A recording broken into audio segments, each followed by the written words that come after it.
We are standing in Kansas City, Kansas, at a location where the Lithuanian church used to stand.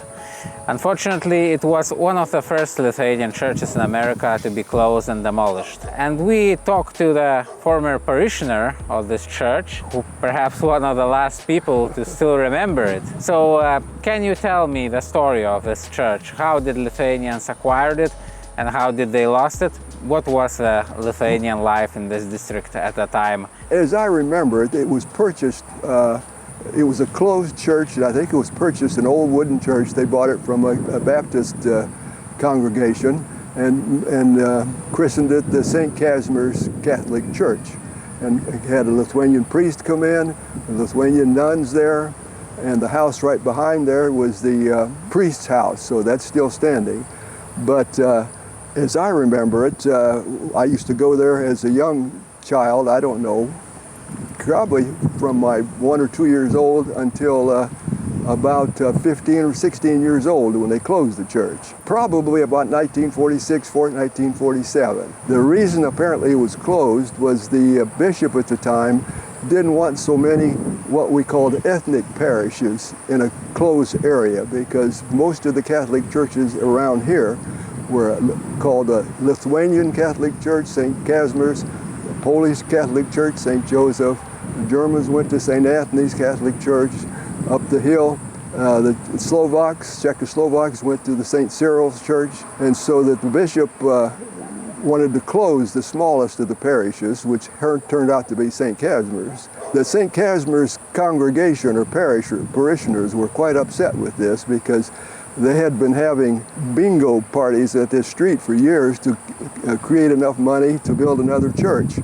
And they accumulated around $50,000, as I remember hearing, which was a lot of money back in 1947. And the bishop took that money, closed the church, and merged it up to, with St. Cyril's to become St. Cyril, Methodius, and St. Casimir. The parishioners were quite upset with this, including my own parents, who wouldn't go there. They went to St. Anthony's. Some of them went to St. John's. Some of them went to St. Cyril's, but the parishioners all seemed to spread out to different churches, so that you no longer had a Lithuanian community church here. Now, a lot of the people across the street there were Lithuanians. My uncle lived up the hill there, the Yotz's family, the Nastov family, which was Yotz's daughter. So there were a lot of them there, and they eventually died off, and the children moved out to the suburbs, or, you know, as things happen. These people came from Lithuania to Kansas City. Some of the children went from Kansas City to some other cities as their lives progressed. So basically the closure of a church essentially ended the Lithuanian district here. It did that, yeah. Now, 30-some years ago, a couple of the Zemaitis boys, Chuck and Don, had a family picnic, and they got the idea apparently, and I wasn't there, but that they ought to try to get the Lithuanian community going again, which they did, and they started a club called the Lithuanians of America.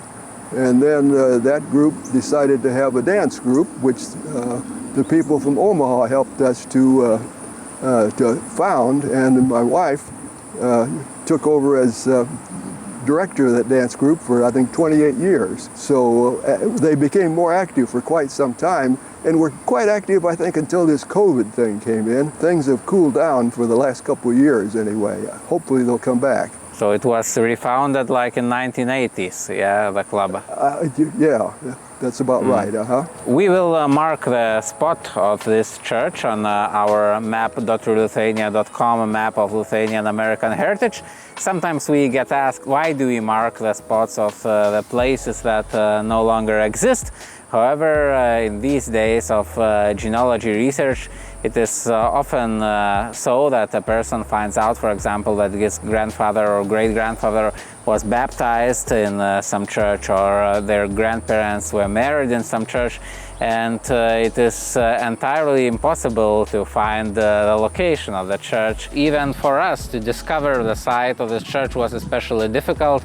It was not available anywhere online, it was not available in any books I have checked in the libraries, and only by contacting Kansas City Lithuanians who still remember it, and only this way we are able to find the exact spot of this church. And to this day there are some churches, let's say in Pennsylvania, that existed as Lithuanian churches. They were probably demolished, or maybe their buildings survive still, but we don't know their places. Therefore, I suggest to check map.lithuania.com, and we have there a list of sites that we know have existed, but we don't know their locations. And maybe you know some of their locations, and then you can write us email and we will update the map and add more sites.